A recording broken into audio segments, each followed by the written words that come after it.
What's going on, y'all? Welcome back to Going for Two. I am Humphreys, and today is day 23. We are at Christmas Eve. Day 23 of Going for 25 Days of Christmas, where I'm uploading every single day up until Christmas, trying to grow the subscriber count and get more eyes on my content. We have a goal of hitting 400 subs by the end of January. That cannot be done without the help from you all. So please hit the subscribe button. Like, comment, share with your folks. Let's get right into it. Okay, this video, we're going to talk about five teams, 5 players, 5 whatever. 5 disappointments from the beginning of the NBA season. We know Christmas is in a couple days.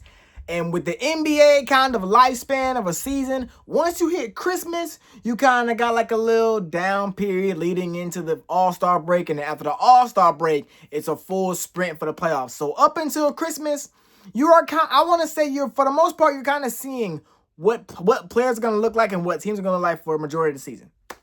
So let's talk about it. 5 disappointments. Number 1, I got the Cleveland Cavaliers. The Cleveland Cavaliers, I made a video on them a couple of days ago about how something's got to change and how it's been so disappointing.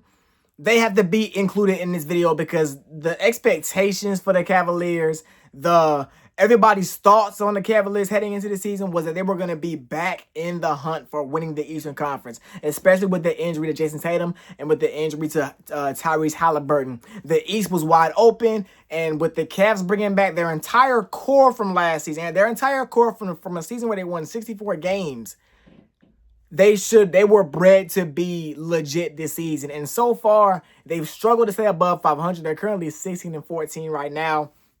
Not going to say they haven't dealt with injuries, but a lot of it's just been they're just playing a lot worse than they played last year. And that's from a team perspective and from an individual perspective as a player. Now, Spider's still hooping, but everybody else around them is kind of tailed off a little bit. And we're going to see how they can turn things around. You know, I definitely think this is a team that if they figure it out at the right time, they can definitely make some noise in the playoffs. But this is a team that I had as a potential favorite to win the East, and I do not feel that way at all anymore. And I don't know anybody that still feels that way about the Cleveland Cavaliers team.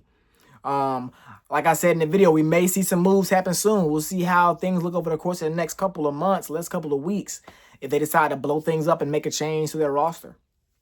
The number 2 disappointment I got Paolo Banchero, y'all. Paolo Banchero was a guy last season that played, I want to say, really well, his best season of his career, averaging nearly 26 points. The shooting splits weren't the best in the world, but, you know, you kind of saw what Paolo was. You saw that if he got that efficiency down, he would be a really good player. He's dominant. He gets to the line. He's really big. And once he starts to lean into how big he is compared to the guys guarding him, he's going to be unstoppable.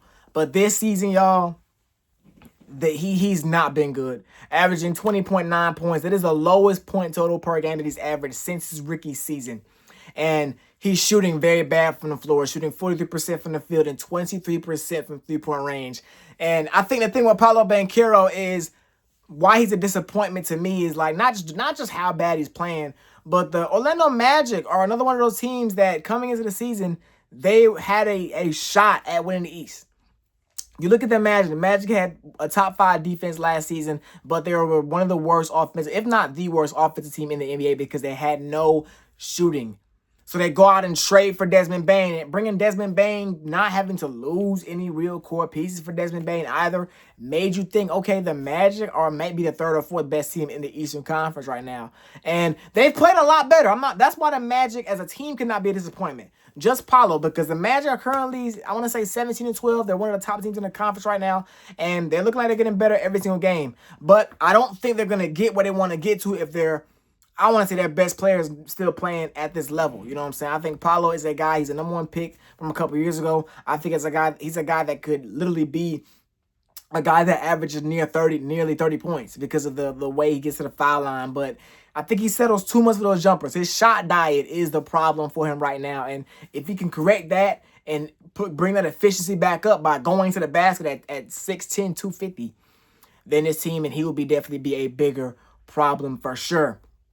The number 3 disappointment that I got my Atlanta Hawks, man. The Atlanta Hawks are currently, I want to say we're under 500. But man, to be 29, 30 games in and be under 500 for the Atlanta Hawks is a major disappointment. Because I saw how GMs and how ESPN and how all these insiders and analysts were talking about the Atlanta Hawks coming into the season, how they made the big signings, going out and getting the Killings and Walker, who has been great, going out and getting Kristaps Porzingis, Luke Kennard, and then winning in the draft and ending up with a potential top pick next season as they have the Pelicans unprotected pick next year. The Atlanta Hawks being in a position where they're fighting to be 500 is not where they wanted to be. I felt the same way with the Hawks as I did the Magic. As okay, these are two teams that made good moves, and you can see where it fits, and they're gonna hoop this year. But that has just not been the case. Now, I'm not gonna sit here and say that it has been all just them playing bad. They've been without Trae Young, been without their best player coming into the season for over a month, and now bringing him back, they're trying to acclimate him to his teammates, and figure things out. I know everybody wants to trade Trae Young. I'm still on the keep Trae Young bandwagon, because I think what this team needs is a point guard. I think our offense in the last couple of games has been spectacular. Now, on the vice versa, the defense has been bad, and Trae Young is a part of that.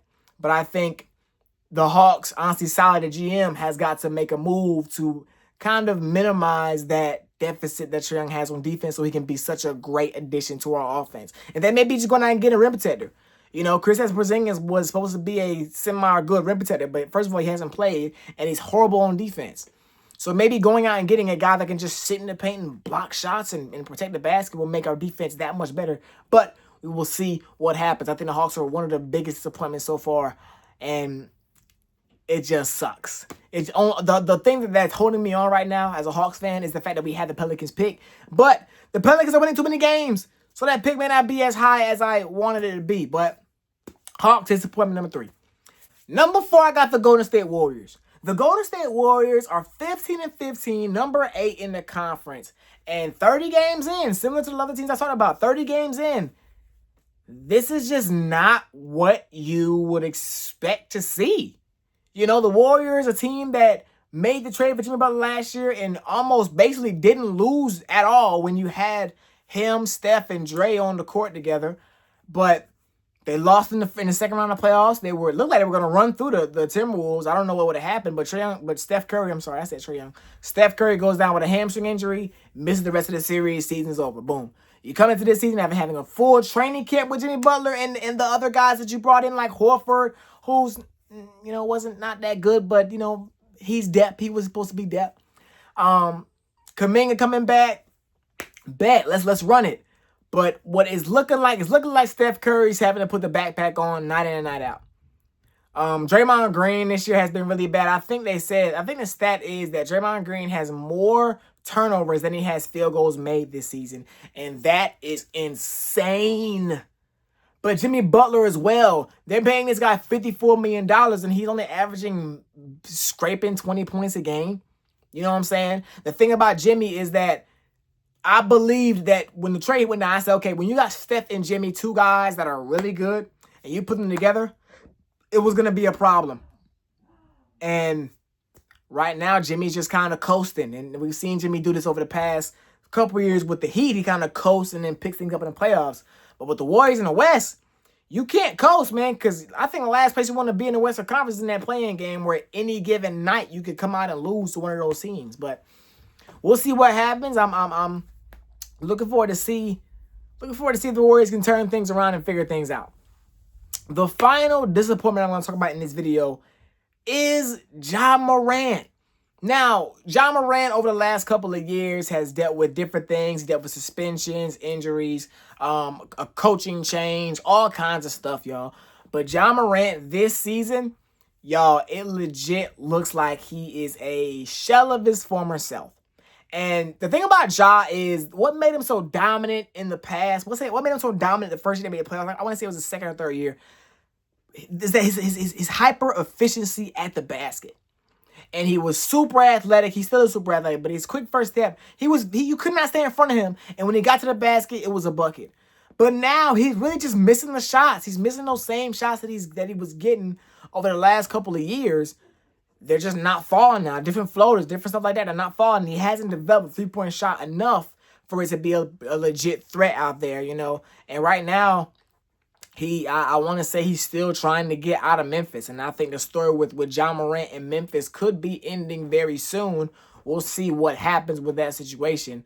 But Ja Morant, this is a guy that had literally the keys to being the next face of the NBA. And, you know, things went left. And, you know, it just sucks that everything kind of happened fast with him. And he's not having the same effect on the games, having the same effect on anything that he had back in, you know, 2022, 2021-ish. You know what I'm saying? So that just sucks. But man, oh man, oh man.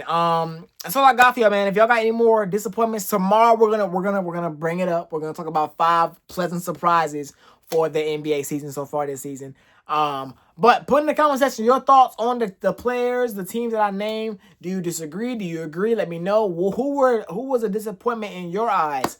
But until next time, Goin'for 2, we out of here. Yeah.